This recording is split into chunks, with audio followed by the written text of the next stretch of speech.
Welcome to original மாணவன் ஆசிரியர். இந்த தொடர் நம்ம என்ன பார்க்க போகிறோன்னு பார்த்தீங்கன்னா, தமிழ்நாட்டில் J1 என்ற புதிய வகை கொரோனா தொற்று சற்று முன்பு உறுதி செய்யப்பட்டுள்ளது. தமிழகத்தின் 4 பேருக்கு J1 வகை கொரோனா தொற்று கண்டறியப்பட்டுள்ளதாக சற்று முன்பு அதிர்ச்சி செய்தி வெளியாகியுள்ளது. கோவாவில் 34, மகாராஷ்டிராவில் 9 பேர், அதே மாதிரி கேரளாவில் 6 பேர், தமிழ்நாட்டில் மட்டும் பார்த்தீங்கன்னா இப்போ 4 பேர் என மொத்தம் நாடு முழுவதும் 61 பேருக்கு வந்து பார்த்திங்கன்னா J1 கொரோனா தொற்று கண்டறியப்பட்டுள்ளது. இதில் மெயினாக வந்து பார்த்திங்கன்னா மூக்கு சளி, வறட்டு இருமல் போன்றவை இந்த கொரோனா தொற்றின் அறிகுறிகள் அப்படிங்கிற மாதிரி சொல்லியிருக்காங்க. ஸோ தொடர்ந்து இந்த தொற்று அதிகரிக்கும் பட்சத்தில் கண்டிப்பாக தமிழக அரசு அடுத்த கட்ட நடவடிக்கையாக கண்டிப்பாக முகக்கவசம் அணிய வேண்டும் அப்படின்னு சொல்லுவாங்க.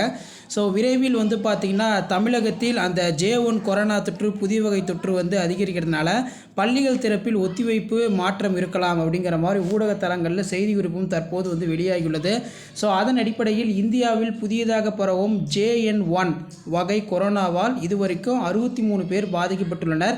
தமிழ்நாட்டில் மட்டும் 4 பேர் J1 கொரோனாவால் பாதிப்பு. மத்திய சுகாதாரத்துறை அமைச்சகம் வந்து பார்த்திங்கன்னா தகவல். ஸோ இந்தியா முழுவதுமே வந்து பார்த்திங்கன்னா புதியதாக பரவும் J1 வகை கொரோனாவால் 63 பேர் பாதிப்பு. தமிழ்நாட்டை பொறுத்த வரைக்கும் 4 பேர் J1 கொரோனாவால் பாதிக்கப்பட்டிருக்கிறத சொல்லி மத்திய சுகாதாரத்துறை அமைச்சகம் வந்து பார்த்திங்கன்னா சொல்லியிருக்காங்க. தமிழ்நாட்டில் நேற்று 4 பேருக்கு புதிய வகை கொரோனா தொற்று உறுதியாகியுள்ளது. மெயினாக கேரளாவில் 34 பேருக்கும், மராட்டியத்தில் 9 பேருக்கும், கர்நாடகாவில் 8 பேருக்கும், கேரளாவில் 6 பேருக்கும் புதிய வகை கொரோனா தொற்று உறுதி. நாடு முழுவதும் நேற்று மட்டும் ஒரே நாளில் 63 பேருக்கு JN1 வகை கொரோனா பாதிப்பு உறுதி செய்யப்பட்டுள்ளது அப்படின்னு சொல்லியிருக்காங்க. ஸோ விரைவில் வந்து பார்த்திங்கன்னா கொரோனா தொற்று அதிகரிக்கும் பட்சத்தில் கண்டிப்பாக வந்து பார்த்திங்கன்னா ஒரு சில ரெஸ்ட்ரிக்ஷனை வந்து பார்த்திங்கன்னா தமிழக அரசு கொடுக்க போகிறதா சொல்லியிருக்காங்க. அதில் முதற்கட்டமாக பள்ளிகள் திறப்பை வந்து ஒத்திவைப்பது, ஆன்லைன் வகுப்புகள் நடத்துவது, இதெல்லாம் தொடர்பாக விரைவில் ஆலோசனை கூட்டம் வந்து நடத்துவதற்கான வாய்ப்புகள் வந்து பார்த்திங்கன்னா இருக்குது. பள்ளி கல்லூரிகளில் நேரடி வகுப்பை ரத்து செய்வது போன்றவை குறித்து விவாதித்து வருவதாக தகவல் அப்படிங்கிற மாதிரி சொல்லியிருக்காங்க. ஸோ இப்போதைக்கு இந்த மாதிரி ஒரு அப்டேட் கிடச்சிருக்கு. ஸோ இன்னும் அப்டேட் வந்து எதாவது கிடச்சினா கண்டிப்பாக அப்டேட் பண்ணுறேன்.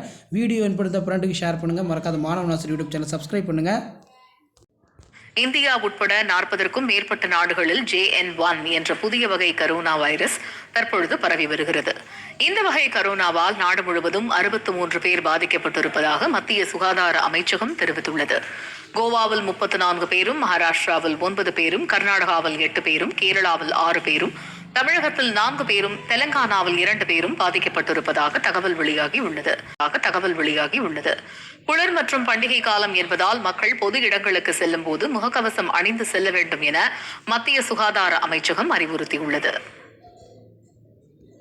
முழுவதும் நேற்று ஒரே நாளில் 63 பேருக்கு JN1 வகை கொரோனா உறுதி செய்யப்பட்டிருந்த நிலையில் கோவாவில் 34 பேருக்கும், மராட்டியத்தில் 9 பேருக்கும், கர்நாடகாவில் 8 பேருக்கும், கேரளாவில் 6 பேருக்கும் கொரோனா உறுதியாக இருப்பதாக தகவல்கள் வெளியாகி இருக்கின்றன. அதில் தமிழ்நாட்டில் 4 பேருக்கு புதிய வகை கொரோனா உறுதியாக இருப்பதாக தற்பொழுது தகவல் வெளியாகி இருக்கிறது. அண்மை செய்தியாக திரையில் பார்த்துக் கொண்டிருக்கிறோம். நாடு முழுவதும் நேற்று ஒரே நாளில் 63 பேருக்கு JN1 வகை கொரோனா பாதிப்பு உறுதி செய்யப்பட்டிருப்பதாக ஒன்றிய அரசு தெரிவித்திருக்கிறது. கோவாவில் 34 பேருக்கும், மராட்டியத்தில் 9 பேருக்கும், கர்நாடகாவில் 8 பேருக்கும், கேரளாவில் 6 பேருக்கும் புதிய வகை கொரோனா உறுதி செய்யப்பட்டிருப்பதாக ஒன்றிய அரசு கூறியுள்ளது. இதில் தமிழ்நாட்டில் 4 பேருக்கும், தெலுங்கானாவில் 2 பேருக்கும் புதிய வகை கொரோனா உறுதி செய்யப்பட்டிருப்பதாக ஒன்றிய அரசு கூறியுள்ளது.